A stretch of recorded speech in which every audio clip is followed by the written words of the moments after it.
Welcome everyone. So I'm just going to go over a trade that I took yesterday. I took a trade on Aussie US dollar.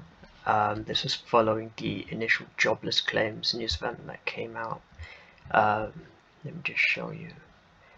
That news event came out at 1:30 my time.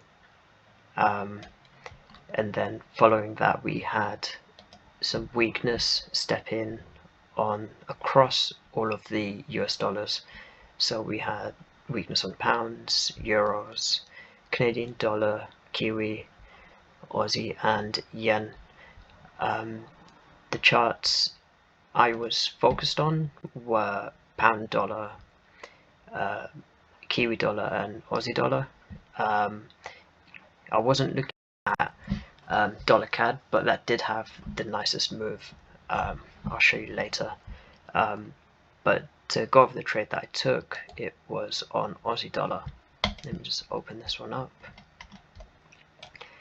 So what caught my interest initially was as the news event came out, price broke through this area and it held above on the 1 hour. So I was looking for the continuation of this direction for USD weakness. And just dropping down. So we're on the 1 minute. Let me just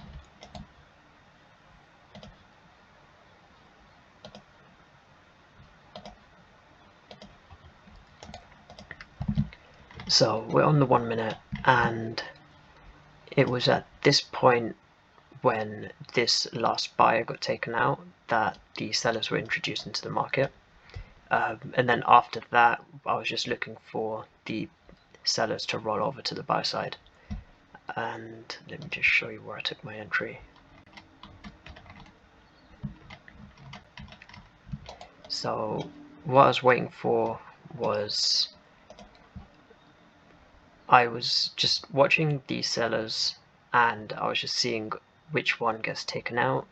So what we had here was that was the last seller coming down, and as we had that sell come down, just as we had a lower low, lower high sequence coming in, these people would have been attempting to sell, so hoping that price would at least reach these lows or break lower. And in that process there was, well, a channel, and that was just a build up of orders. All the stop losses would be above this area. So then once price came up and it broke through, it held above this area. I was looking to get in pretty much around here, and this would have been the guy who started this buy, so stop losses would have been below here.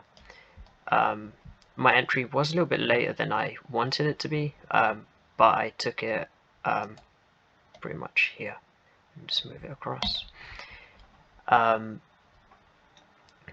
Because price had already reached the area where I expected my entry to be, where I expected to take my entry. So I kept my stop loss here. Price held around for a bit, and then that's where after that it continued onwards, and the buys took off. I took 25% of profits at the recent high where the news initially pushed and reached to, and that was approximately here. So that's where I took 25%. I was holding the remainder because I was expecting, based on the 4-hour chart, I was expecting price to reach these highs. What has been happening is since then price has bought. It did reach up to here. Now it's been holding around this area, so not totally convinced it's going to continue for buys, so I might just take the remainder of my profits here. I did take another 30% this morning, so I've only got 50% running currently. The rest I took over here. So thinking about taking the rest here. I'll see what happens around New York Open. So that's it for Aussie dollar. Just to quickly go over the trade on dollar CAD. So this was the trade that performed the best among all of the US dollars. Price broke through this with the news event, and then the sell came in from here. So if we just zoom into that area,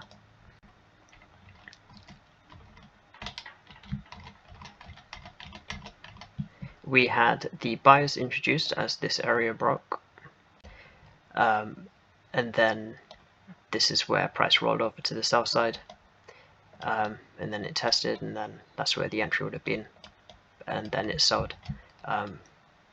This is where I would have taken a portion of profits, and then it just kept running for more profit, and then it's been going sideways since.